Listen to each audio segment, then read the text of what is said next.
Hermanos, hermanas, vamos a comenzar.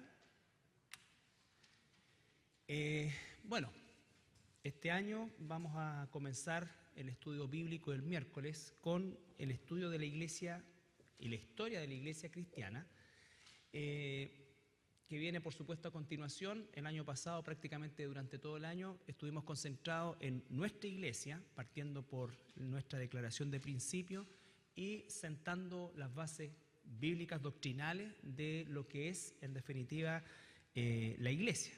Y eso, por supuesto, aplicado a nosotros en particular. Pero hoy vamos a comenzar un tema que, de alguna manera, va a requerir también un grado de, como en todas las cosas, ¿no es cierto?, pero un grado de concentración, porque es un tema sumamente extenso, que en lo personal es un tema que me gusta mucho, pero no es por eso que lo estoy enseñando, sino porque es el hilo conductor natural de ir desde nuestra condición, ahora nuestra iglesia, engranarla dentro de lo que es el contexto no solamente de la iglesia universal, sino que de la historia de la iglesia. Porque a veces nosotros tenemos una concepción muy minimalista de la iglesia y o la circunscribimos a nuestra realidad o la circunscribimos a situaciones un poco más extensas, pero siempre como en un nivel acotado, ¿ya?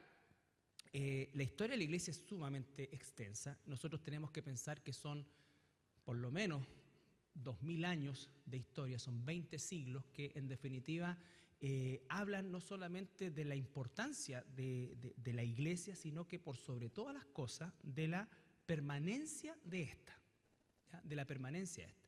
Si ha habido una institución atacada en la historia humana, ha sido la iglesia. No me estoy refiriendo al catolicismo romano, me estoy refiriendo a la iglesia cristiana, ¿ya? El cristianismo perseguido, ¿no es cierto?, por el mismo catolicismo romano. No olviden que la Inquisición es uno de los, digamos, episodios más oscuros, no solamente de la historia religiosa, sino que de la historia humana. Y las principales víctimas de este sistema pérfido era lo que se llamaba en ese entonces los herejes, que eran todos aquellos que no estaban de acuerdo con lo que el Papa decía. Entonces, es una historia extensa.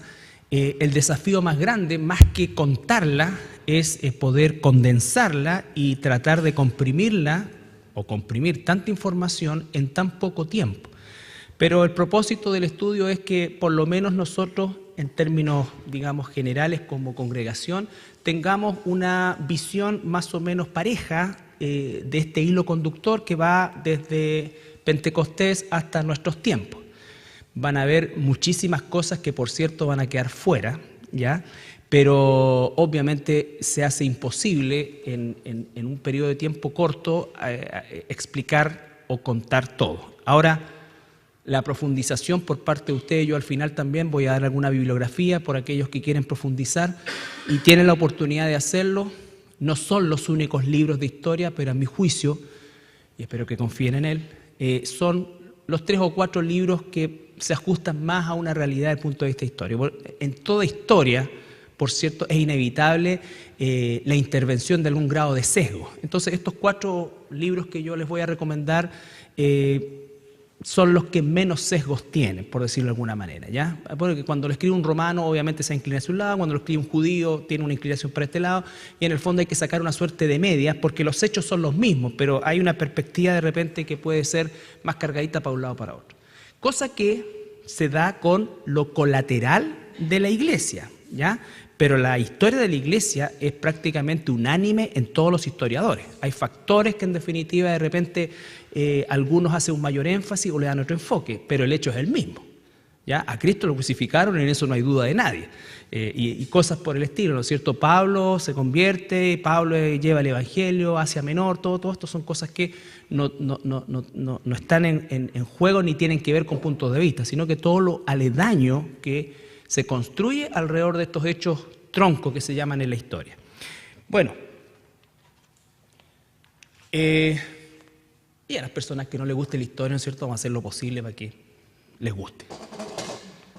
La historia es importantísima, porque saber el pasado es lo que nos va a proyectar hacia el futuro, ¿ya? Por causa de desconocer la historia es que los seres humanos hacemos un himno de esta canción, Tropecé con la misma piedra. Entonces, es importante eso, ¿ya? Ahora, ¿por qué estudiar esto? Básicamente yo tomé 3 puntos de los muchos que pueden surgir a partir de este estudio. El primero de ellos es contemplar la fidelidad de Dios a lo largo de los siglos. En Mateo 16, 18, contemplar esa fidelidad de Dios a lo largo de los siglos. ¿Por qué?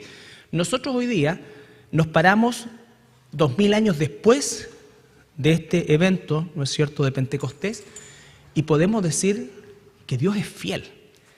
La gente del primer siglo, ¿no es cierto?, por supuesto que siempre pensó, y así sucesivamente y todos los demás, pero si hay una generación que puede comprobar la fidelidad de Dios, somos nosotros. O sea, 20 siglos después estamos amando al mismo Cristo, predicando el mismo evangelio, ¿no es cierto?, y buscando las mismas prioridades que Jesús le dio a sus primeros discípulos. Entonces, eso es lo maravilloso.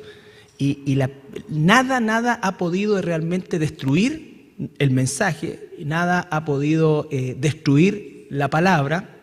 Iba a decir, ¿no es cierto?, la iglesia, no ha habido institución más perseguida que el cristianismo, y tampoco no ha habido libro más perseguido e intentado de destruir y todo lo que sea que la Biblia. O sea, nunca hemos escuchado nosotros persecución en contra del Corán, ni del Tripitaka, ni ninguno de estos tipos de libros religiosos o de lo que sea. No, siempre es la Biblia el foco de cuestionamiento, de destrucción, de quema, en fin, de todo lo que podamos imaginar. Sin embargo, hoy día, 20 siglos después, nosotros la tenemos en nuestras manos. ¿Ya? Y eso es la fidelidad de Dios. Mateo 16, 18 dijo el Señor Jesús: y yo también te digo que tú eres Pedro, y sobre esta roca edificaré mi iglesia, y las puertas del Hades no prevalecerán contra ella. Esa promesa la podemos nosotros ver y vivir con una inmensa historia detrás, ¿no es cierto? Las puertas del Hades, del infierno, no prevalecieron sobre la iglesia y no van a prevalecer ni prevalecerán nunca jamás.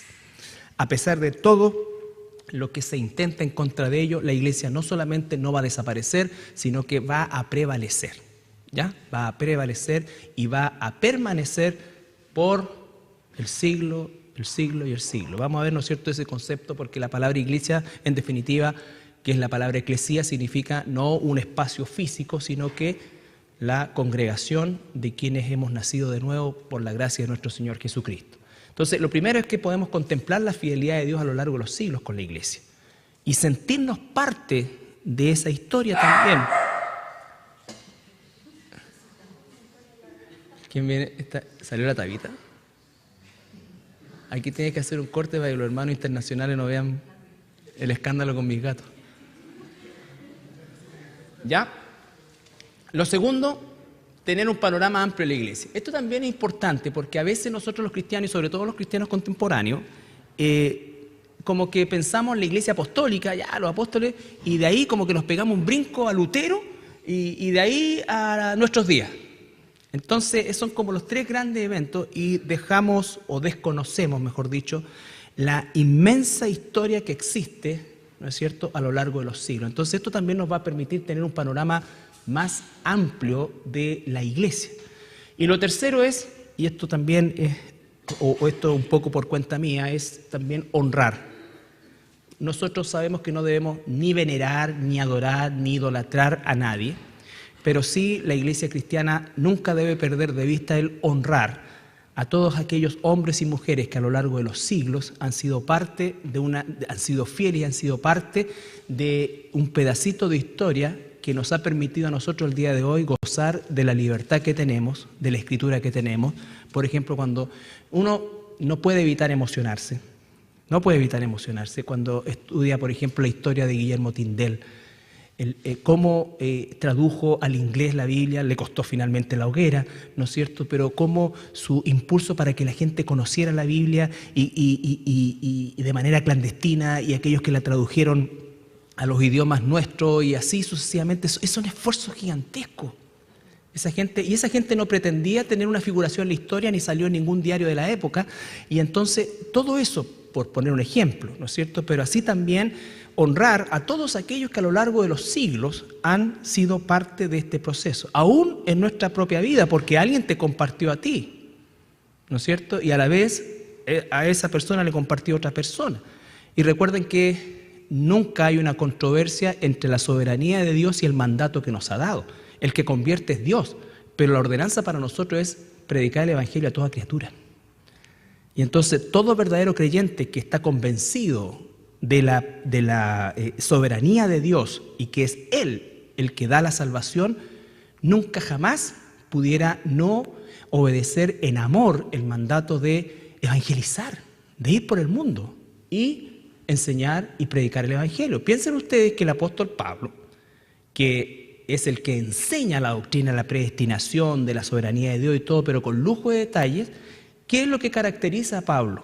Si nosotros pudiéramos decir una característica fundamental de su vida, la evangelización. El hombre recorrió 30.000 kilómetros entre barco y a pie, ¿no es cierto? ¿Haciendo qué?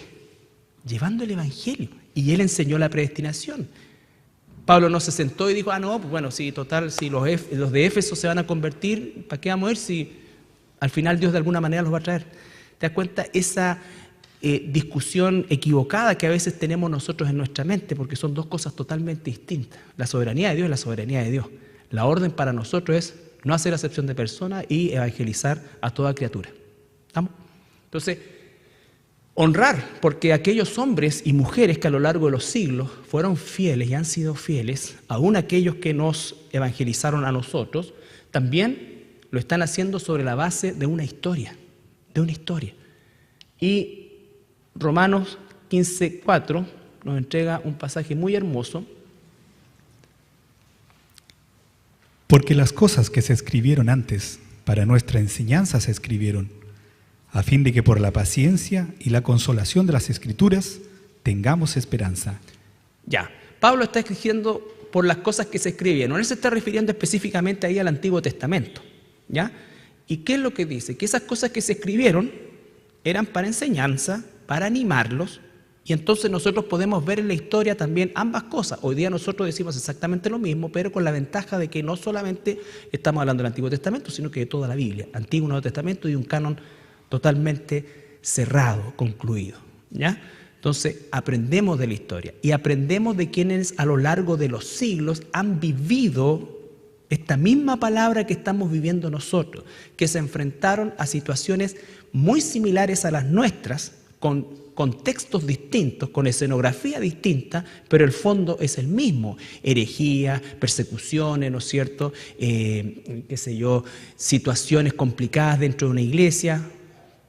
Nosotros tenemos una historia a la cual podemos recurrir y confiar en que así como el Espíritu Santo obró en los hermanos a lo largo de la historia por medio de la palabra, por medio de la oración, también lo hará con nosotros, ¿ya? Entonces, básicamente, ahí hay 3 principios, pueden haber muchos más, pero básicamente bajo esos 3 principios, ¿por qué tenemos que estudiar la historia de la iglesia? Y como es una cosa titánica en términos de información, la vamos a dividir en periodos. Esta es una forma, pueden haber otras, pero esta es una forma, y la verdad que es una forma lo más sencillo que podemos hacer, pero con la ventaja de poder poner los puntos más relevantes de cada uno de los periodos. La Iglesia Apostólica. Algunos toman la Iglesia Apostólica desde Pentecostés, que está bien, ¿no es cierto? Pero a mí me gusta la clasificación que toma desde la ascensión. ¿Por qué? Porque la ascensión de Jesucristo marca el final del ministerio terrenal de Jesús. Por supuesto que Pentecostés es oficialmente el inicio de la iglesia, pero el concepto de iglesia, ¿no es cierto?, se comienza o se toma en cuenta también a partir del fin del ministerio terrenal de Jesús. Jesús sigue ministrando, ¿no es cierto?, pero su ministerio terrenal finaliza ahí en la ascensión. Y por supuesto ese periodo concluye con la muerte del apóstol Juan, aproximadamente el año 100 después de Cristo. Recuerden que ese 30 o 33 va a ir por causa de que nosotros utilizamos un calendario llamado gregoriano, que tiene un delta de años con lo que es el calendario judío. Nosotros tenemos un calendario solar, los judíos tienen un calendario lunar, entonces se producen diferencias, pero en términos históricos, 3 años, como dice el tango, no es nada. La iglesia primitiva, segundo periodo. Característica principal de esta iglesia, que era perseguida, que fue perseguida. que se toma desde la muerte del apóstol Juan hasta el edicto de Constantino en el año 313, que también se conoce como el edicto de Milán o el edicto de tolerancia, ¿ya? También un periodo extenso. Después vamos a ver la Iglesia imperial, otro periodo, que va desde Constantino o de este edicto hasta la caída de la parte occidental del Imperio Romano, que es, ¿no es cierto?, el año 476 después de Cristo. Recuerden ustedes que esta caída del Imperio Romano se concretó, se finalizó con la invasión de los bárbaros germanos por el lado norte, que finalmente bajaron y conquistaron o eliminaron Roma. Entonces, ese termina un periodo, esa es la Iglesia imperial. Después tenemos la Iglesia medieval, que va desde el 476, que es la caída de Roma, hasta, y aquí hay un periodo extensísimo de tiempo, hasta el 1453 después de Cristo, que está marcado por la caída de la parte oriental del imperio, que era Constantinopla. Constantinopla, que es Estambul actualmente, y que también entre ese periodo se llamó Bizancio por causa del imperio bizantino. Entonces, la caída de Constantinopla o del imperio romano propiamente tal y del imperio bizantino fue a manos de los turcos otomanos, ¿no es cierto? Y de ahí comienza la hegemonía de los turcos otomanos hasta la Primera Guerra Mundial. Y esto es interesante porque los turcos no eran árabes, los turcos son turcos, ¿no es cierto? Es otro tipo de raza, y ellos sí asumieron el Islam y fueron ellos los que difundieron el Islam en Europa, no los árabes, ¿ya? Los turcos, por eso es que en Europa se conocía más bien el término de los sultanes, los sultanatos, que los califatos. Es lo mismo, pero el sultán es turco otomano y los califas eran árabes propiamente tal. Son dos tipos de la rama son dos formas de la rama del Islam. Y es importante porque esta rama de los sultanes era más cosmopolita, ¿ya? Y por lo tanto, de alguna manera permitió que otras religiones, entre eso el cristianismo, ¿no es cierto?, se pudieran desarrollar con cierto grado de libertad, a diferencia de lo que ocurría en Mesopotamia, Irak, Irán, donde era más bien de predominio árabe, ya no siendo necesariamente árabe tampoco. Entonces, eso es importante y lo vamos a ver un poco más en profundidad. Después la Reforma Protestante, desde la caída de Constantinopla hasta el fin de la Guerra de los 30 años, en 1648.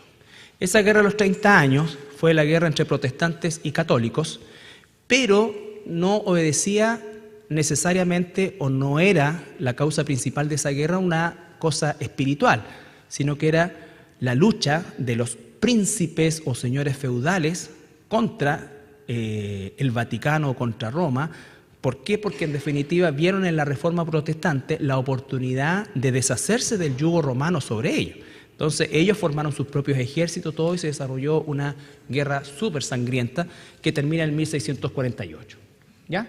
La Iglesia moderna, finalmente, el último periodo, desde el fin de la Guerra de los 30 años hasta la actualidad. Ahora, esa Guerra de los 30 años va a culminar también con un efecto muy positivo, si pudiéramos llamarlo de alguna manera, que es el traslado, la migración de colonos puritanos cristianos puritanos, ¿no es cierto?, hacia las costas de Norteamérica,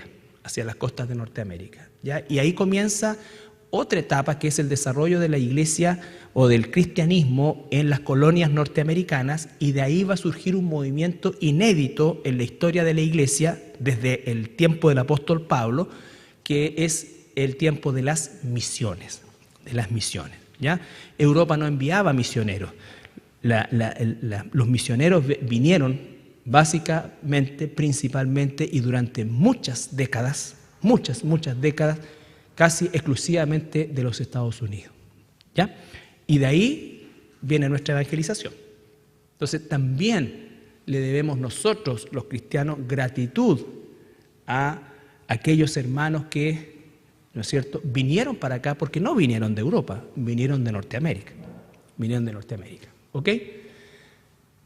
Entonces, ¿qué vamos a empezar ahora? La Iglesia Apostólica. Ahora, por supuesto que el grueso de la historia de la Iglesia Apostólica se encuentra en el libro de los Hechos. Y el libro de los Hechos se inaugura con la ascensión del Señor Jesucristo, Y vamos a leer en Hechos capítulo 1, versículo 1 al 11, rapidito, que es la descripción de la ascensión. Recuerden que Lucas y Mateo está descrita la ascensión y también está descrito ahí lo que se llama la gran comisión, que ir por todo el mundo y hacer discípulos. No dijo ir por todo el mundo y convertir gente, sino que hacer discípulos. Las personas que el Espíritu Santo convierta, tú las tienes que tomar y discipular. Ese es el sentido. ¿Ya? Hechos 1, 1 al 11. En el primer tratado, oh Teófilo, hablé acerca de todas las cosas que Jesús comenzó a hacer y enseñar, hasta el día en que fue recibido arriba, después de haber dado mandamientos por el Espíritu Santo a los apóstoles que había escogido, a quienes también, después de haber padecido, se presentó vivo con muchas pruebas indubitables, apareciéndoseles durante 40 días y hablándoles acerca del reino de Dios. Y estando juntos, les mandó que no se fueran de Jerusalén, sino que esperasen la promesa del Padre, la cual les dijo: oísteis de mí. Porque Juan ciertamente bautizó con agua, mas vosotros seréis bautizados con el Espíritu Santo dentro de no muchos días. Entonces los que se habían reunido le preguntaron diciendo: Señor, ¿restaurarás el reino a Israel en este tiempo?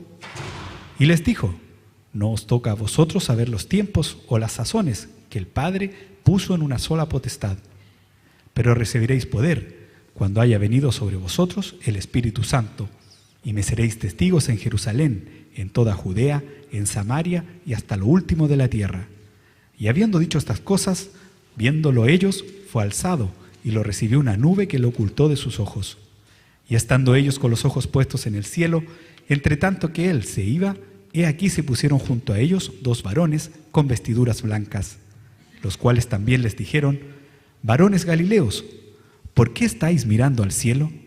Este mismo Jesús, que ha sido tomado de vosotros al cielo, así vendrá como le habéis visto ir al cielo.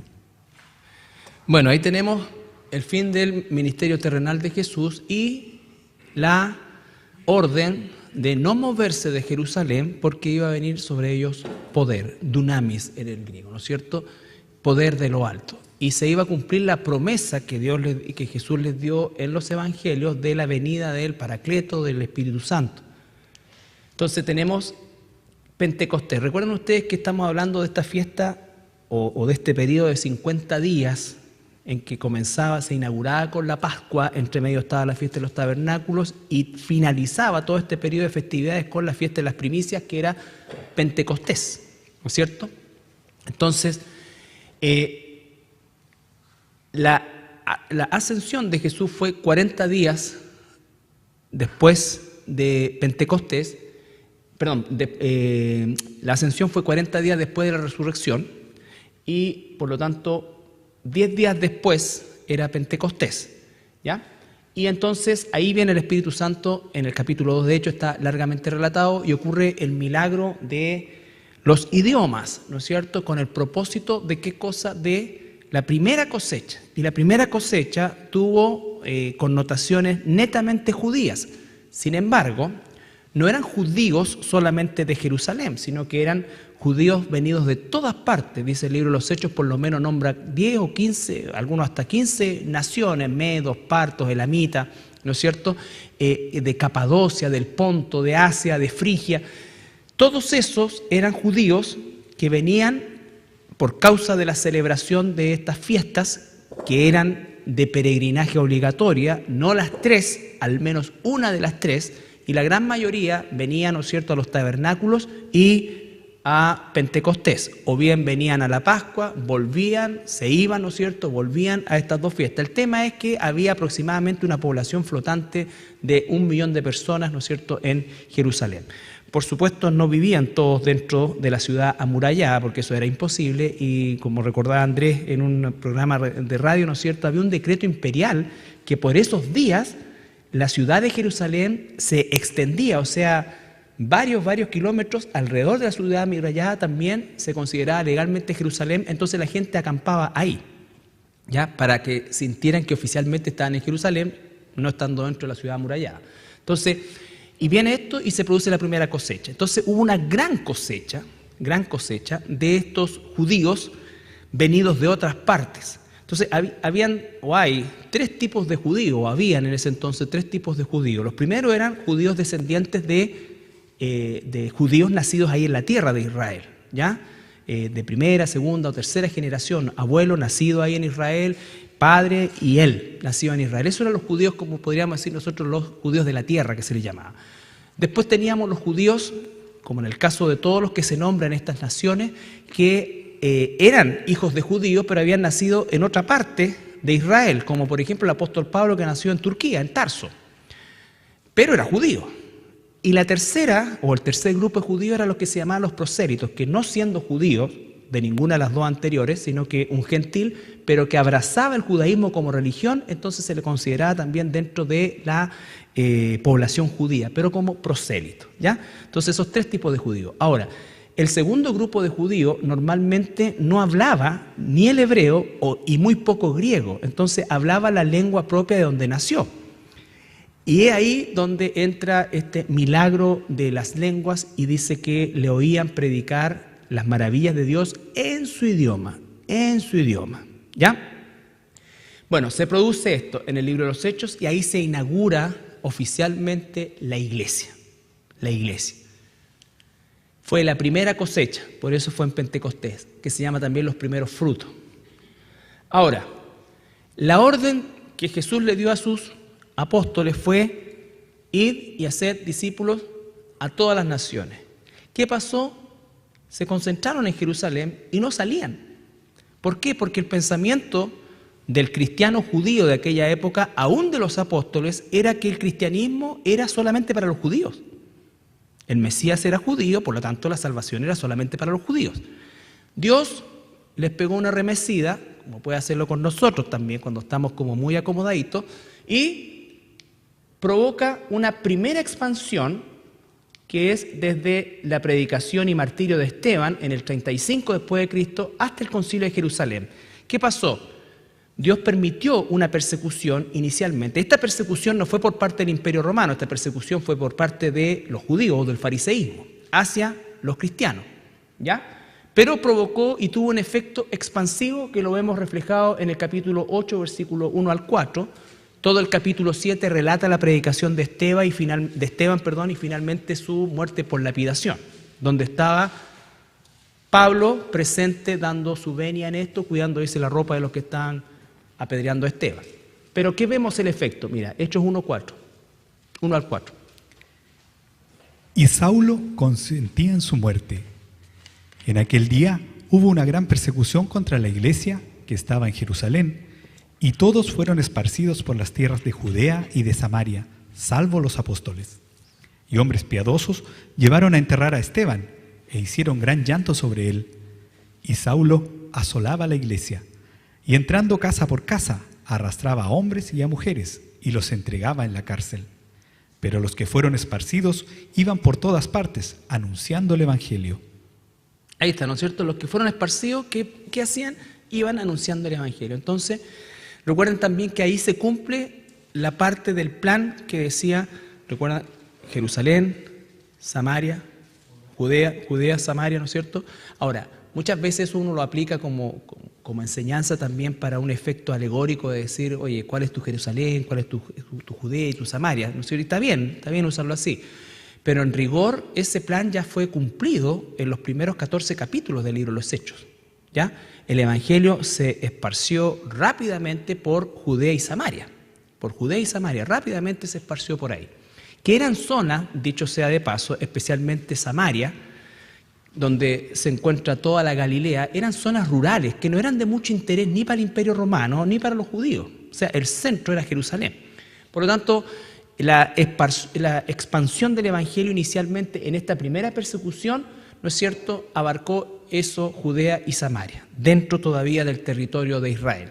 Ahora bien, el segundo evento que tenemos aquí, 15 años después de esta expansión y predicación, es el concilio de Jerusalén. ¿Qué empezó a pasar? ¿Recuerdan qué empezó a pasar? Que en la predicación del evangelio se convertían judíos, pero también gentiles. Era una zona donde había muchos gentiles, muchísimos gentiles. Entonces los gentiles empezaron a convertirse, ¿no ¿no es cierto? Y comenzó, ¿qué cosa? El cuestionamiento de los judíos, que en su mente tenían el hecho de que el cristianismo era solamente para los judíos.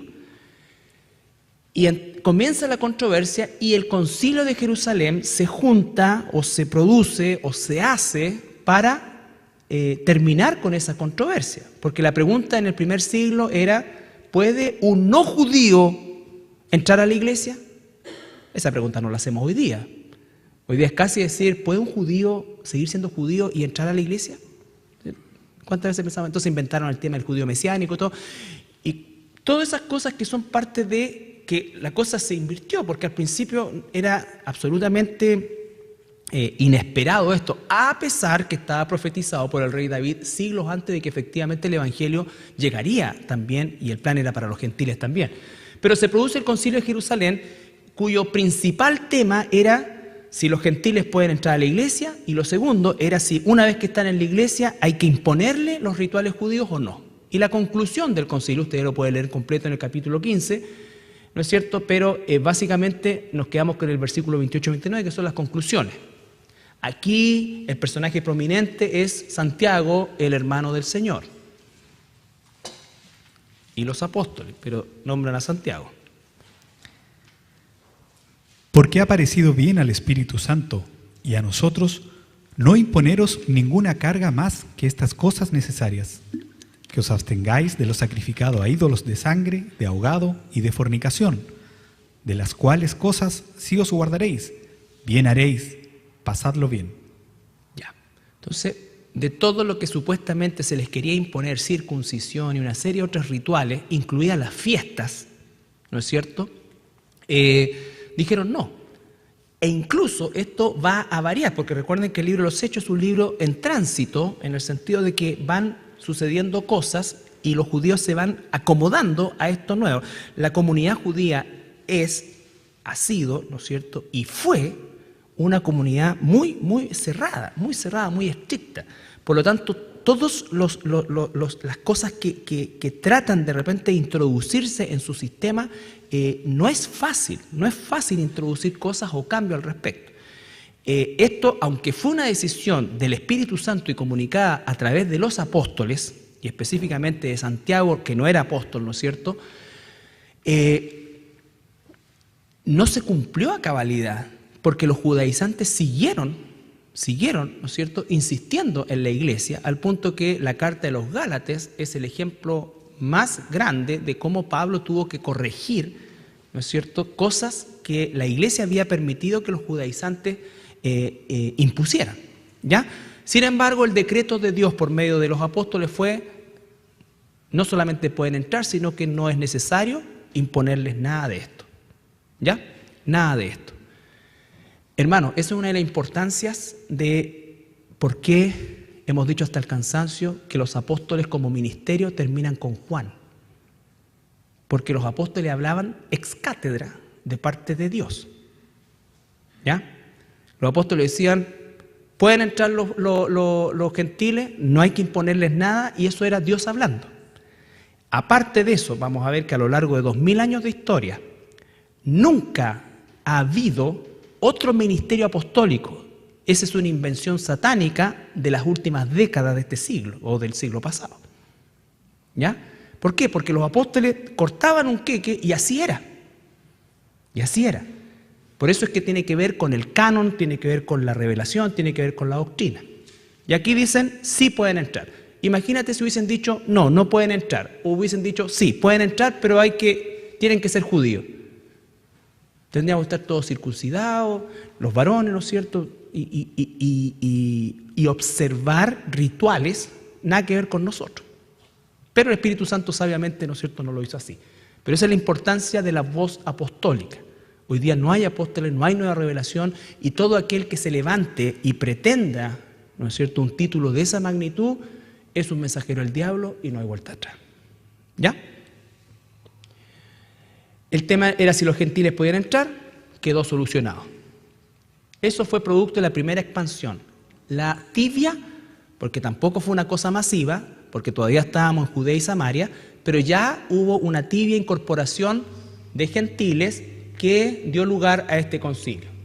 La segunda expansión, desde el Concilio de Jerusalén hasta el martirio del apóstol Pablo. Aquí entramos en la segunda mitad del libro de los Hechos, donde ya toma protagonismo casi absoluto el apóstol Pablo y comienza una expansión de carácter misionero.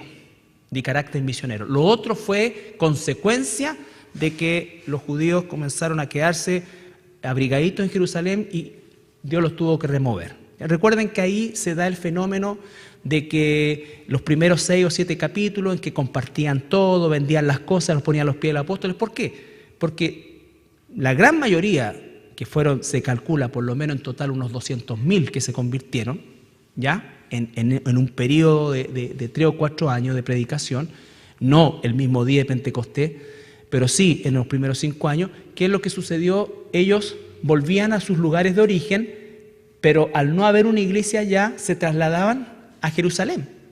Entonces de repente la iglesia se encontró con 100.000 personas o 150.000 personas, y ¿cómo los atendemos? Y entonces empieza esta vida en comunidad. Pero el propósito de Dios era la expansión y provoca esta primera persecución. Bueno, esta segunda persecución está, por supuesto, o esta segunda expansión ya es producto de un plan misionero. Y aquí adquiere relevancia, como digo, el apóstol Pablo, y la carrera de Pablo termina aproximadamente el 68 después de Cristo, y los líderes prominentes durante este periodo son principalmente Santiago, Pedro y Pablo. Esta primera parte, ¿no es cierto?, dando lugar al final después a Pablo y a todos sus asociados, por así llamarlo, ¿no es cierto?, Lucas, Timoteo, en fin, todos los que después van a salir más expuestos en las cartas. Y ahí esa segunda expansión comienza una persecución ya no solamente de los judíos o del Sanedrín o de la religión establecida del judaísmo, sino que comienza a aparecer también la persecución del imperio. Y eso es principalmente a partir de Nerón, ¿no es cierto? Después viene Máximo Severo, que es el otro antes de la iglesia primitiva, pero empieza a aparecer la persecución. Y la razón principal era que los cristianos no se querían someter a la adoración al emperador. Vamos a explicar un poquito más adelante, casi al terminar, que al principio los romanos consideraban a los cristianos como una secta del judaísmo, pero cuando se dieron cuenta de que no eran una secta del judaísmo, que era una cuestión distinta, obviamente pasaron a ser religión ilícita. Los judíos eran religión lícita y a ellos se les eximía de adorar al emperador. Mientras estuvieron los cristianos bajo este paraguas de confusión de los romanos, no se les exigía porque se les consideraba judío. Pero cuando los romanos supieron o se dieron cuenta de que no era así, entonces entraron a ser religión ilícita. Y obviamente se negaron a adorar al emperador, y ahí empezó entonces la persecución, la primera persecución. ¿Ya? Y el período propiamente tal de la iglesia, que termina ya no con una expansión, sino con una dispersión o la diáspora, el año 70 después de Cristo, con la destrucción de Jerusalén, del templo, y finalmente la dispersión de los judíos, y no volvieron los judíos a tener dominio sobre Jerusalén hasta 1967, en la Guerra de los 6 días, cuando entran a Jerusalén, a la Jerusalén antigua, y después de 2000 años, ¿no es cierto?, o algo menos o algo más, no se sabe, pero por lo menos 2000 años, que es casi un término genérico, vuelven a orar cerca del muro, los judíos. ¿Ya?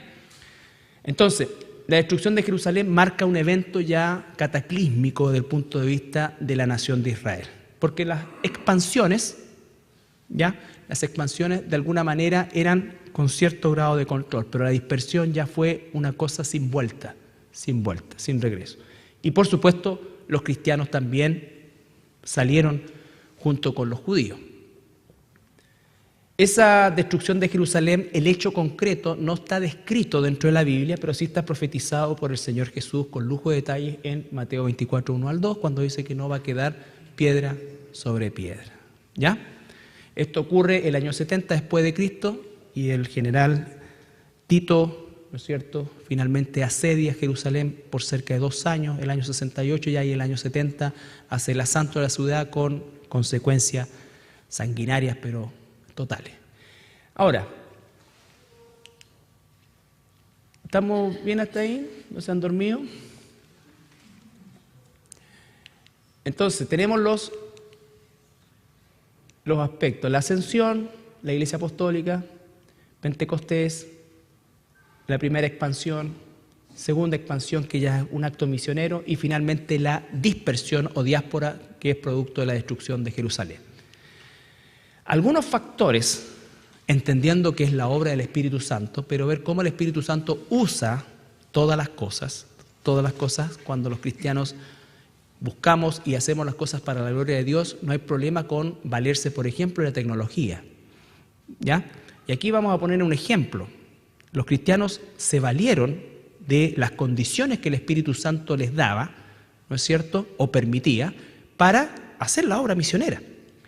Lo primero era que había un idioma común. Se universalizó durante el primer siglo el griego como lengua del imperio, como lengua oficial del imperio. Es decir, en todo lugar donde Pablo iba o los discípulos iban, que ellos manejaban el griego también, podían predicar sin tener necesidad de conocer el idioma original del lugar donde iban, ¿ya? Entonces eso permitió que fuera más asequible el poder llegar a todos los lugares. Bueno, y después cuando lo hacen en Asia Menor y en Grecia, ni hablar. Entonces el griego fue un arma que sirvió para que el Evangelio se pudiera expandir durante el primer siglo. Piensen ustedes que el Evangelio llegó prácticamente a todos los rincones del Imperio Romano, o sea, del mundo conocido entonces. Por lo tanto, la expansión fue sumamente efectiva en un lapsus de, pongámosle, 70 años, hasta Juan. Desde Jesús hasta Juan, 70 años. Más específicamente, y si en rigor lo acotamos, 50 años desde Pablo para adelante. Lo segundo, esto que les decía recién, la visión que Roma tuvo hasta el año 64-65, después de Cristo, ¿no es cierto?, de que los cristianos eran una secta del judaísmo, una rama del judaísmo. Por lo tanto, estaban protegidos por este concepto de religión lícita. Y queda claro en este pasaje del libro de los Hechos, en el capítulo 18, versículos 12 al 16.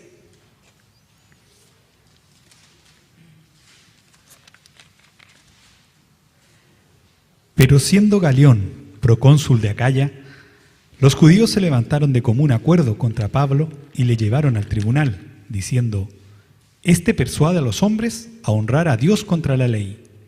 Y al comenzar Pablo a hablar, Galión dijo a los judíos: «Si fuera algún agravio o algún crimen enorme, oh judíos, conforme a derecho, yo os toleraría.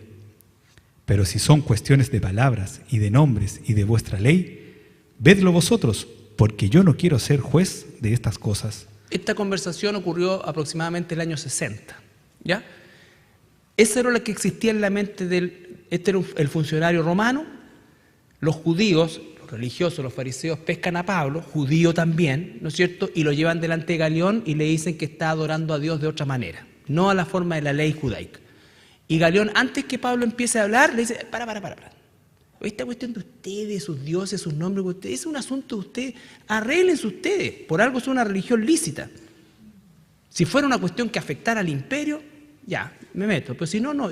Así que los echó, arréglense ustedes. Entonces, eso durante este periodo de tiempo, o estas décadas, fue un escudo que le permitió al cristianismo moverse de manera lícita y no ser hostigado por los romanos, cosa que terminó a partir del año 65 o 64-65, ¿ya? Pero hasta ese entonces fue un escudo de protección. Lo tercero, las calzadas romanas. Realmente los romanos fueron genios en muchas cosas. Todo esto tenía una connotación de militarización. Para poder controlar el imperio, los romanos, a pesar que tenían una flota inmensa, no se caracterizaban por ser buenos guerreros en el mar. Sin embargo, ellos, para suplir eso y entendiendo su debilidad, ¿no es cierto?, crearon una red de carreteras. Esa es una gráfica de las carreteras romanas. Por eso es que de ahí se acuña el dicho: todos los caminos llegan a Roma, ¿ya?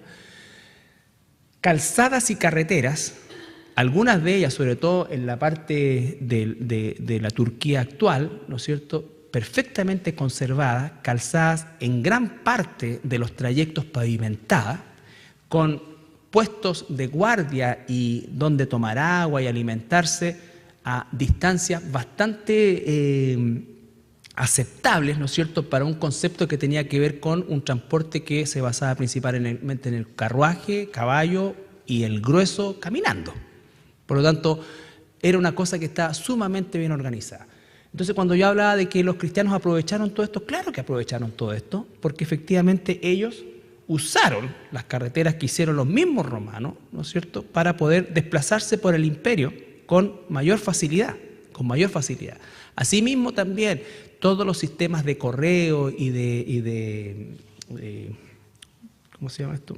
Bueno, cartas en general, todo lo que era la información que fluía a lo largo del ministerio estaba resguardado por soldados y era un sistema sumamente eficiente para la época, sumamente eficiente. Entonces, no hay como registros de que asaltaran el correo como las diligencias en el oeste americano. No, o sea, los soldados romanos eran impugnables y ellos se encargaban de que todo el vasto trayecto estuviera protegido. ¿Ya? Entonces, las calzadas romanas, 100.000 kilómetros a lo largo y ancho del imperio. Y lo cuarto, lo que se llamó la Pax o la Paz Romana, que fue un estado, entre paréntesis, de estabilidad, ¿no es cierto?, dentro del imperio, que permitió también el hecho de que el cristianismo y todas estas cosas, todas estas discusiones y todo en general se pudiera desarrollar con un cierto grado de normalidad, ¿ya? Obviamente siempre habían rebeliones por aquí, levantamientos por allá en una cosa tan amplia, pero no había forma de que eso prosperara con el nivel del ejército romano, ¿ya? Por lo tanto, esa paz romana también no es que Roma estuviera de repente asediada, no existía eso ocurre después, cuando se relaja el ejército y entonces todo lo que rodeaba el imperio finalmente terminó destruyéndolo. Pero en este periodo de tiempo entonces existía este concepto de la paz romana. Al punto que el apóstol Pablo, ¿no es cierto?, hizo uso de su condición de romano, se le respetó y se le llevó hasta el emperador. Entonces, todo ese proceso, todo ese periodo, era gracias a que existía una estabilidad a nivel cívico, ¿no es cierto?, en todo el imperio. ¿Ya? Entonces, la próxima semana vamos a ver la iglesia primitiva. ¿Alguna pregunta?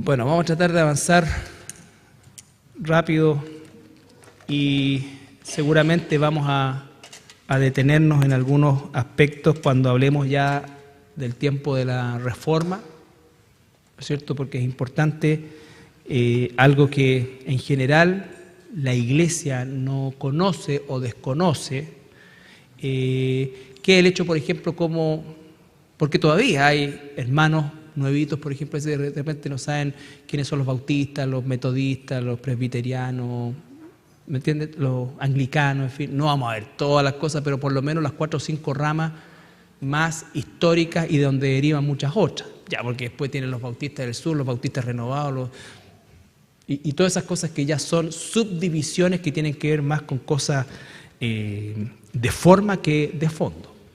¿Ya?